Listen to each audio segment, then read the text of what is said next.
Well, good morning, Jagendran Rana here. Forget ChatGPT. Do Factory GPT. That is the topic of our discussion today. Forget ChatGPT.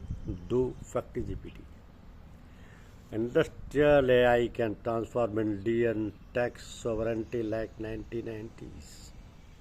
IT transformed services, but this revolution needs its own evangelist, someone to bridge policy and practice and inspire trust. In 226, it is difficult to discuss AI without discussing geopolitics. Because the building blocks of AI data, servers, computational power are being seen as strategic assets. Trump's AI action plan makes explicit that tech dominance is a matter of national security. France has said it will be replacing applications such as Teams and Zooms with European and French solutions. So the message for India is clear. We cannot afford to build our future on technologies that might one day be withheld. Adoption alone is not sovereignty. We need to be able to build capabilities that are not hostage to foreign interests. Lessons from the IT revolution. We have been here before in the mid 1990s. India made a bold bet on IT services. That decision created millions of jobs on global giants like Infosys, Wipro, TCS. It was a moment of foresight that changed the trajectory of our country. Today we stand at another inflection point, but this time the upside is exponentially larger. Instead of chasing the next ChatGPT, India can define its own future by focusing on industrial AI or the artificial intelligence, machines, learning, robotics, and the like. So, built for the factories, supply chains, and industries that form the backbone of our economy. Consumer AI is a winner takes all game. One large language model, say ChatGPT, can dominate, providing ample support. Industrial AI is different. Each sector requires its own specialized models, trained on proprietary data. So an AI system that powers a Bajaj two-wheeler factory cannot simply be deployed in Himalayan shampoo plant. But this specifically is India's big advantage. With a vast and diverse manufacturing base, India is uniquely positioned to build sector-specific AI models that solve inefficiencies, streamline supply chains, and unlock productivity.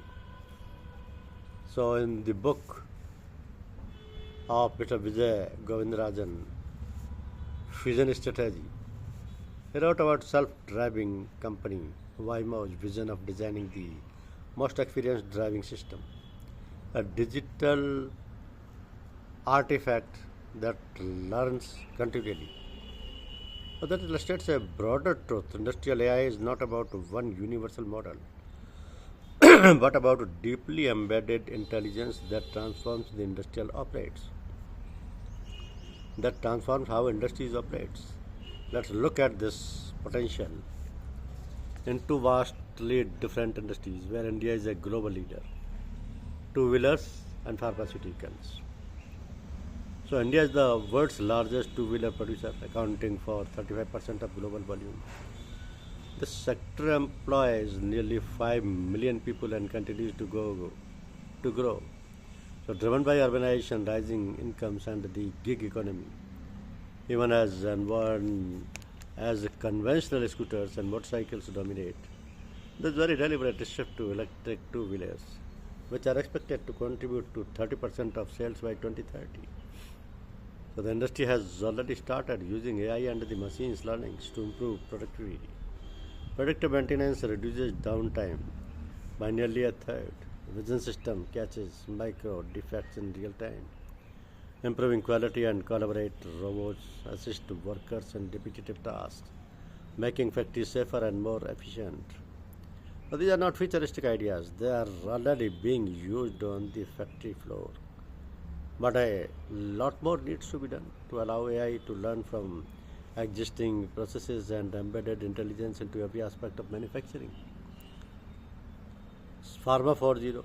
This presents an even greater opportunity. India is global leader in generics, but it is not well regarded when it comes to maintaining quality standards. Smart, interconnected manufacturing systems can overall this. AI-driven analytics can optimize production, robotic process automation can streamline workflows, and predictive maintenance can ensure uninterrupted supply. So by merging skills with quality, Indian pharma can set global benchmark and lead the next industrial revolution in the healthcare manufacturing. Again, it is not new. India's pharma giants have been moving from AI-powered future. What is needed is concerted political and regulatory push to ensure that the benefits of AI, robotics, and machine learning can be accessed by the entire industry and not just by the larger, richer firms. So, seizing this moment cannot be left to techies and entrepreneurs. Aadhars and UPI became transformative because they enjoyed political will, regulatory clarity, and broad public support. Similarly, industrial AI requires a national consensus. It will not resonate with the average person as say ChatGPT does, but it is an important tool in the road to not just self-sufficiency, but AI leadership. We need a framework that brings government, industry, and academia together, and a visible champion who can articulate the vision convincingly.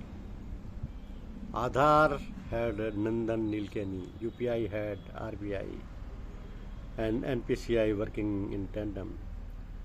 So industrial AI will need its own evangelist, someone who can bridge policy and practice, inspire trust across sectors, and ensure that this revolution is not fragmented but inclusive. Without such leadership, the opportunity risks being diluted. With such a trusted voice, India can create a unified movement that embeds AI into the very fabric of its industrial economy. So, compared to China's $47.5 billion AI war chest, France's $117 billion, and Saudi Arabia's $100 billion, India's $1.25 billion pledge may look modest, but India has a robust industrial base ready to adopt AI at a scale, and this far outweighs government investments. As a McKinsey report says, AI sovereignty is not about ambition alone. It's about execution. For India, it's about decisive investment in industry foundation models or AI systems tailored to specific sectors. So the IT revolution and our bet on IT services gave India a seat at the global table. Industrial AI can probably put us at the heart of the table. The opportunity is vast, the timing is right, and the stakes are high. India's first IT movement transformed our services sector. The second can transform our sovereignty. The opportunity is ours for taking. Thank you. Thank you very much.